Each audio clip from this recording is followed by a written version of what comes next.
रामकृष्ण हरी मंडळी, आषाढी एकादशी म्हणजे वारकरी संप्रदायाचा सर्वात मोठा आणि उत्साहानं भारलेला सोहळा.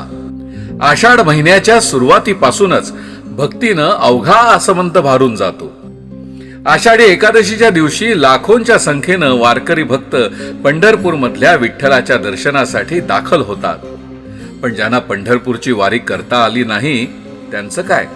विशेषतः आमचे गिरगावकर, त्यांच्यासाठी एक आनंदाची बातमी आहे.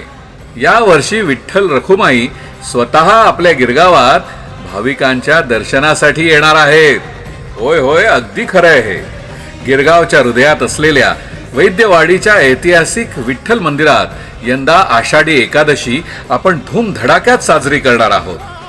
जवळपास 250 वर्षांच्या गौरवशाली परंपरेनं नटलेलं हे मंदिर पुन्हा एकदा आपल्या साक्षीनं उजळणार आहे. तर चला मग गिरगावच्या गल्ल्यांमधून आकाशापर्यंत घुमवूया भक्तीचा जयघोष. ही केवळ परंपरा नव्हे तर आपल्या संस्कृतीची शान आहे. तेव्हा लक्षात ठेवा, रविवार दिनांक 6 जुलै रोजी वैद्यवाडी विठ्ठल मंदिर, ठाकूरद्वार, विठ्ठल रखुमाईच्या दर्शनासाठी तुम्ही आणि तुमचं संपूर्ण कुटुंब आवर्जून या. हे निमंत्रण नाहीये, ही आपल्या माऊलीची साद आहे.